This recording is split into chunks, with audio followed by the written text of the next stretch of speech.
All right, friends, I'm here at Charlie Freak's place with his wife Colleen and their 25 dogs and about how many cats?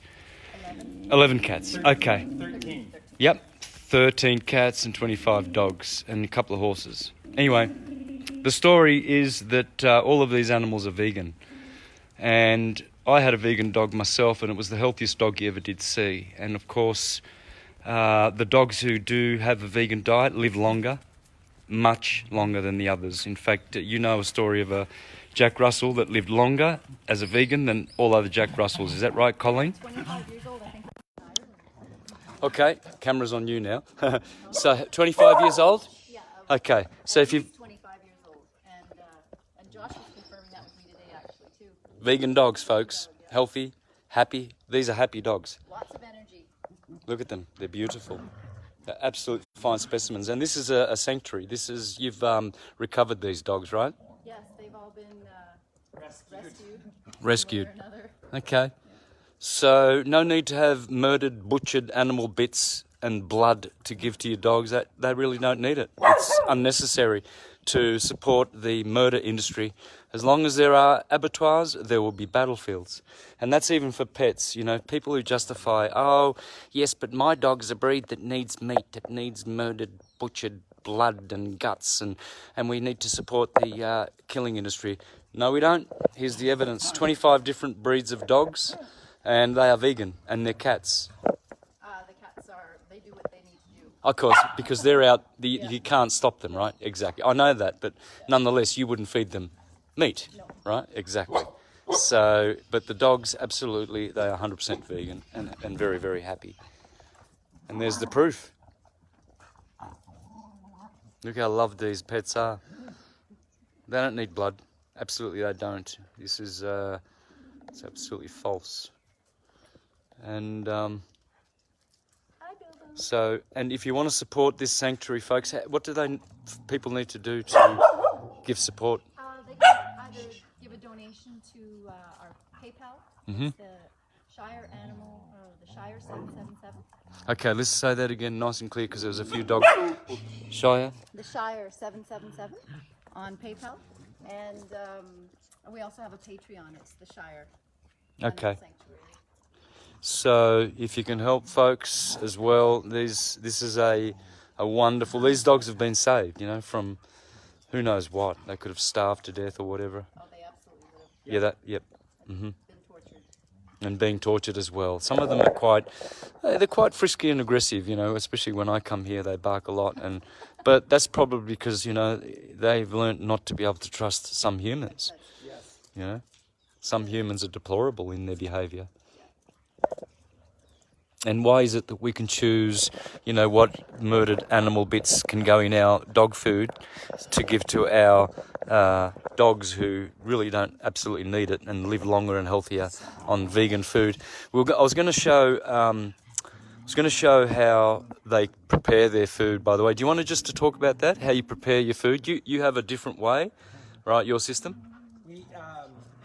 I do one part of the food and Collywog does the other. So what I do is Collywog and we juice. So when I finish juicing, I make about 8 liters of juice, of which Santos has been enjoying. It's so good. And the leftover pulp produces about 6 to 7 liters of pulp. And all of that fruit and vegetable pulp goes directly into their food. And then I add to it rice, white rice, lentils,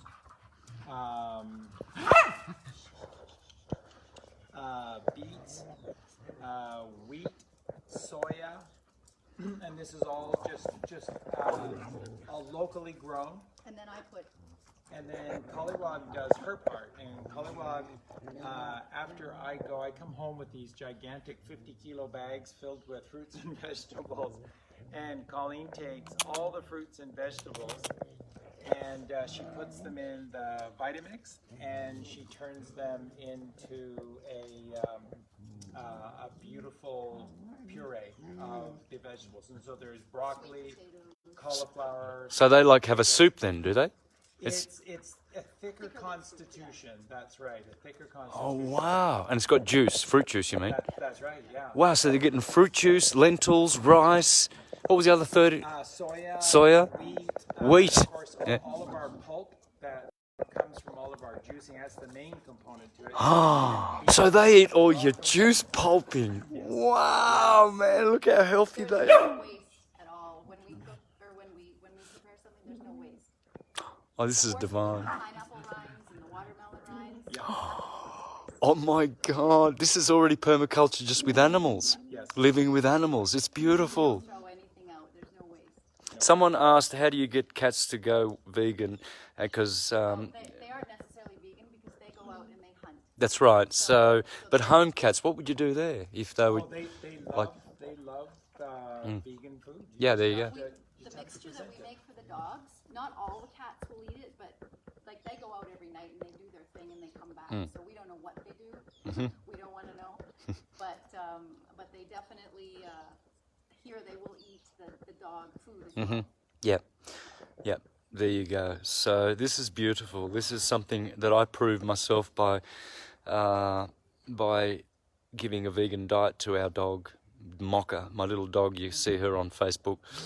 That's my little spoodle cavoodle, and she's very beautiful, healthy, happy dog. It's got the best vegan food. No need to kill animals and exploit them anymore. There's proof. Living proof. We've done it both ways, and we much prefer it this way. Is just there's so much less inflammation in their bodies. They have more energy. There's less disease. It's been wonderful. It's been absolutely wonderful. They were mostly on and off of being sick when we had them on the death kibble before. Right?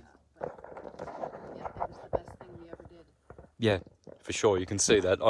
You can tell a healthy dog. They're secure, aren't they? They feel secure, and they know. They listen to your voice. They were barking like mad before, and yet you calm them down.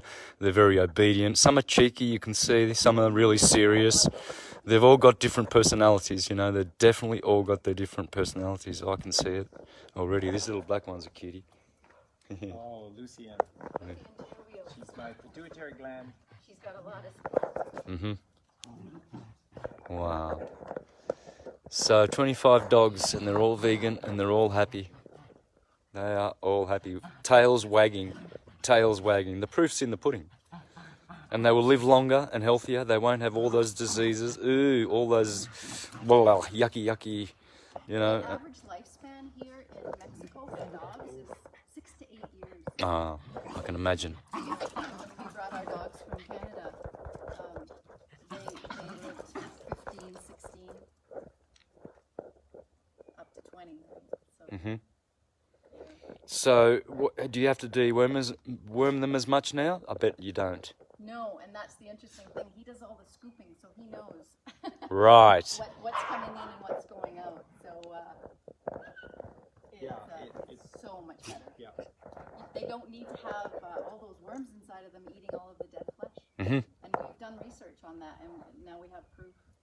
It's amazing. There you go. Less deworming, less of all that vaccination stuff and all of these creepy things when you give your animals murdered, canned, or packeted body bits. You know, you're a people trafficker, really. I think you're an animal trafficker if you partake in it. I think to that extent, really, I do.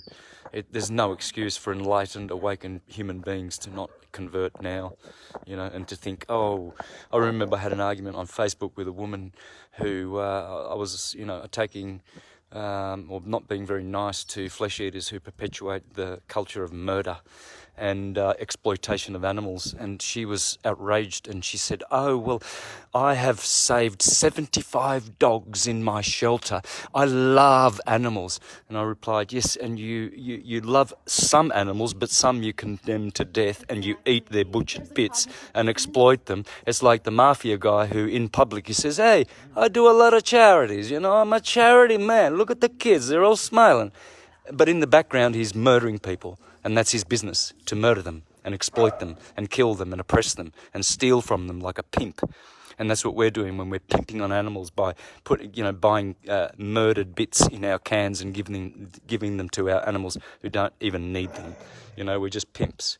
pimping out animals that we don't see suffer. Very convenient. It's very convenient, but it's unthinkable.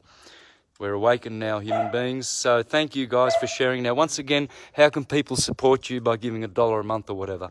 You know, probably the best place is to go to our YouTube channel, Freak Sense TV, and all of our videos have show notes, and in the show notes there are links for all the ways in which they can help us, Patreon or PayPal, and also on our Facebook page, and that is Charlie Freak, Freek on Facebook, because they wouldn't allow EAK, so Charlie Freak 16 on Facebook, Freak Freek, and you can send a friend request, and you can see lots of updates. Colleen does lots of updates with the animals on our Facebook page. So, and we sure like it because in total we have 45 with the possums and the birds, 45 rescued animals, and the expenses for the animals alone every month are over $1,000. So every little bit helps. 1,000 what? Dollars a month? Over $1,000 a month. Just American dollars? American dollars. What? Yeah. Oh my. Yeah. Okay. This is just an enormous undertaking. So and with the dogs, we're making the food twice a day for them. So yep. And every little bit, it sure helps. So we appreciate it very much. Well, thank you, Vegan Dogs, for participating in this little clip and telling all the other dog owners that you don't have to be pimping out exploited animals anymore. You can free the world of this blood guilt and murder and plunder and exploitation of animals. So thank you, Charlie. Thank you very much, Colleen. And we'll be seeing you on the next one. Thank you. Thanks everyone. Live. So what do I do now? Share.